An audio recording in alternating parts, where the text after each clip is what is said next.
We've seen quite a bit of the downtown so far on this episode of Ms. World Traveler in Omaha, so it might be time to venture further afield. There are several cute shopping neighborhoods, including the culturally rich Little Bohemia.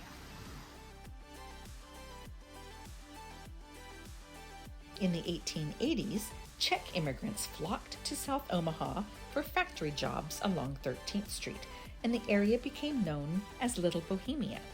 Today, the district boasts a number of new businesses and entertainment venues in the stately old brick buildings, one of which is Pretty in Patina.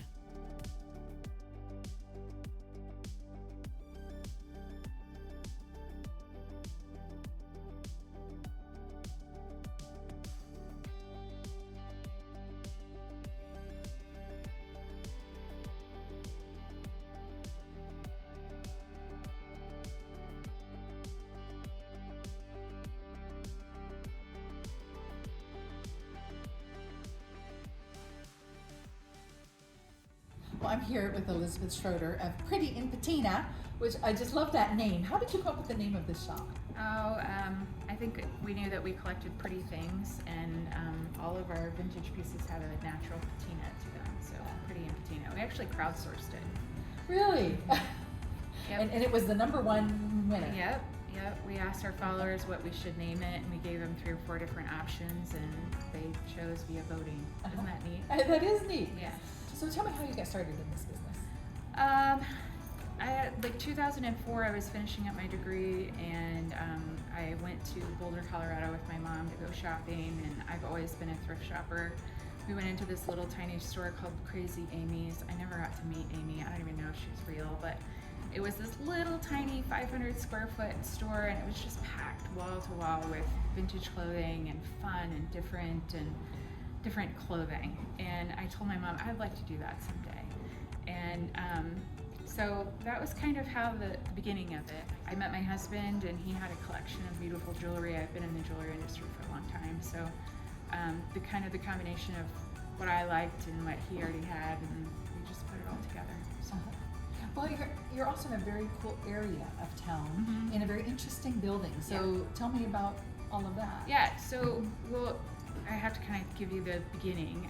We started off on the corner in the old market. I'd always wanted a spot in kind of a vintage tourist area where, just like at Crazy Amy's, they have a perfect pavilion for pedestrians, and I wanted that for my customers, and I wanted to be on a good corner, and we were on a fantastic corner across from Ted and Wally's. Oh, yes. And we loved it there. We were there for 5 years, but we built a following, and I felt like it was time for us to move on and find a new space. And we were going to lease again, and this building used to be, for 30 years, was Turk engraving. And the 5 years before me, it was an antique shop. And I just happened to see a bucket, 5-gallon bucket with a sign in it that said, "Call, building for sale." And my husband sent me that picture, and I called, and that's how we bought this building and the building next door. So, yeah. Well, you were telling me that the floor even shows some of those original ink stains from the printing business. Yeah, they had a kind of a waiting reception area up front, and we took out a huge wall that ran right down the center of this kind of an alley, partitioned that front office off. And then they had, they printed everything from wedding invitations and envelopes, so they had all of their stocking shelves in the back. We still have all of those shelves. And there was sheet metal on the floor because they had these huge printing presses that would, of course, bang, just the vibration of those presses. So they had them on steel sheets riveted to the floor. So when we moved in, we had to tear up all of those sheet metal and pull out all the rivets.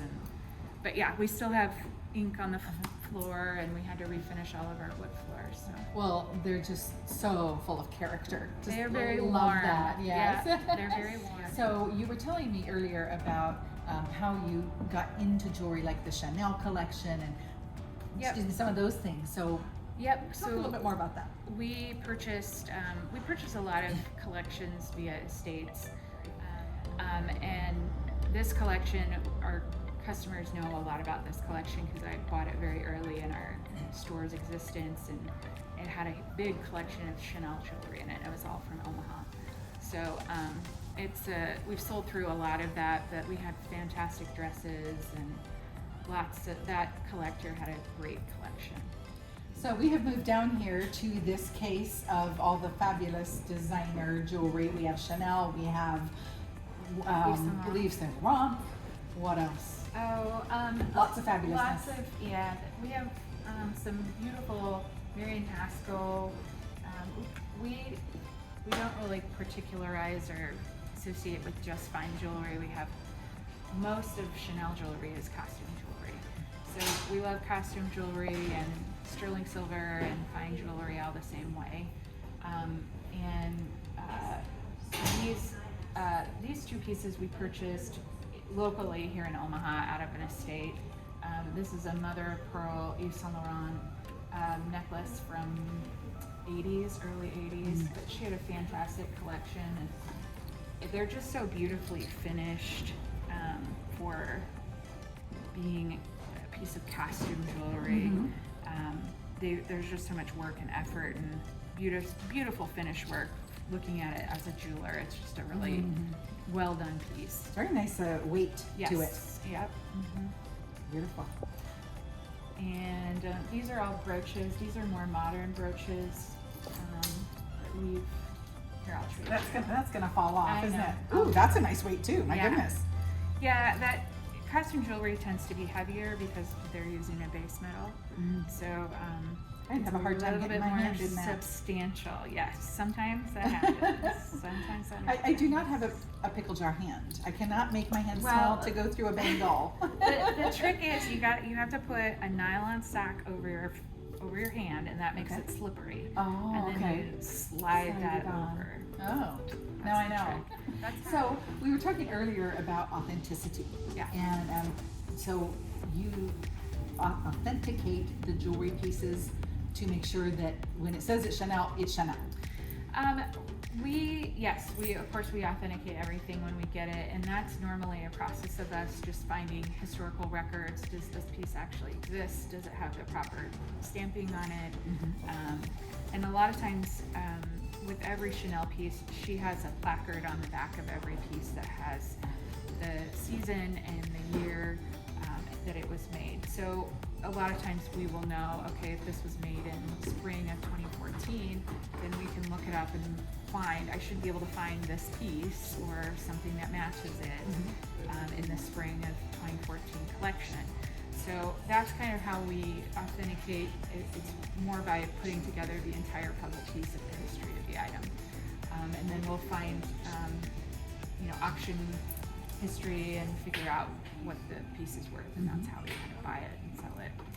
Handbags is another deal. We use a program called Entropy that's kind of blown up nationally. A lot of people use it, but it takes 30 some microscopic photos of every single bag that we purchase, and it puts it into an algorithm, dumps all that information into it makes it math essentially, and if the result comes out right and it fits within their range of correct, then they give us a certificate for 100% money back guarantee. So bag dealers all over the US have loved that program because it helps us maintain a certain standard and know that we're selling authentic. Right.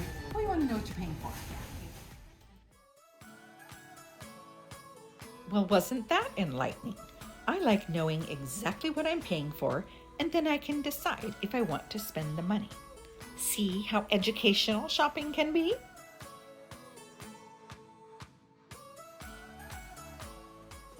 We are just wrapping up our time in Omaha, but I hope you got a sense of the warmth and family and friendliness so prevalent here.